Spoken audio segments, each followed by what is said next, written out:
जोहार दोस्तों, my YouTube channel पर आपका स्वागत है। दोस्तों, मैं आपको आज संस्कृत विषय की शिक्षण विधियों के बारे में बताऊंगा। दोस्तों, इस पार्ट में से हर बार रीट लेवल फर्स्ट और सेकंड दोनों में लगभग 2 या 3 प्रश्न पूछे जाते हैं। तो दोस्तों, सबसे पहले हम जानेंगे शिक्षणम शब्द का निर्माण कैसे हुआ। तो दोस्तों, शिक्षणम शब्द का निर्माण शिक्ष धातु और ल्युट प्रत्यय से हुआ, जिसका अर्थ होता है सीखना या शिक्षित करना। दोस्तों, आगे बढ़ेंगे। अब व्याकरणम या अष्टाध्यायी का अपर नाम यानी दूसरा नाम। तो इसका दूसरा नाम होता है शब्दानुशासनम, और ये शब्द दिया था पतंजलि ने। शब्दानुशासन शब्द किसने दिया था दोस्तों? तो पतंजलि ने। तो दोस्तों, आगे बढ़ते हैं। अब संस्कृत भाषा है। तो दोस्तों, संस्कृत भाषा संश्लेषणात्मक है और संस्कृत को वैकल्पिक भाषा भी कहते हैं।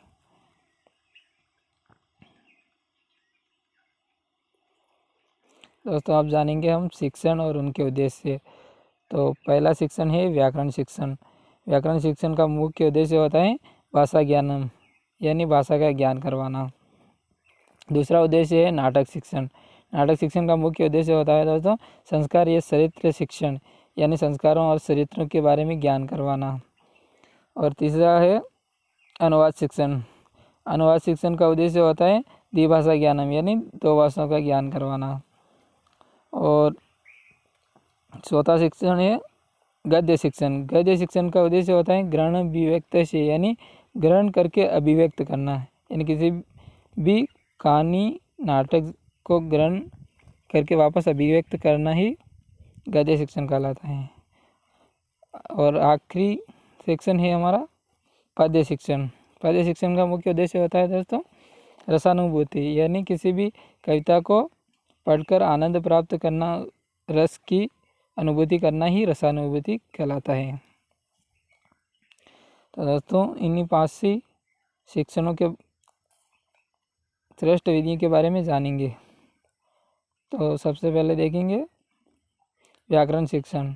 व्याकरण शिक्षण की सबसे श्रेष्ठ विधि है आगमन निगमन विधि।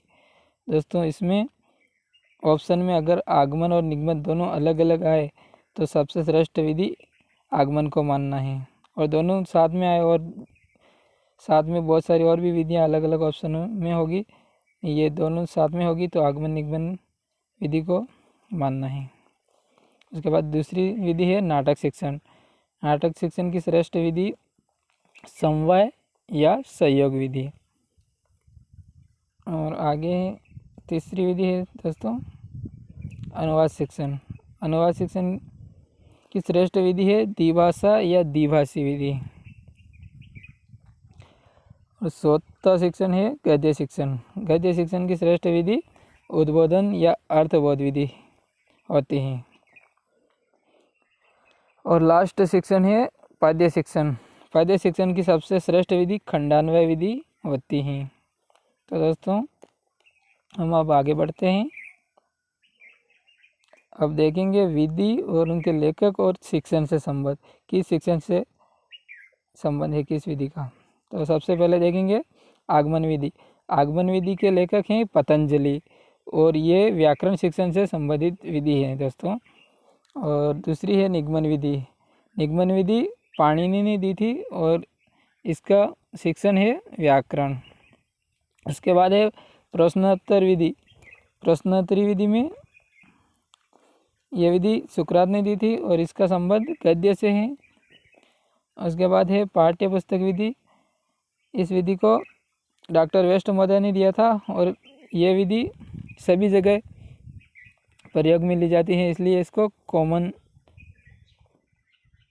सेंस में गिना जाता है। प्रत्यक्ष विधि। इस विधि को वीपी वकील महोदय ने दिया था।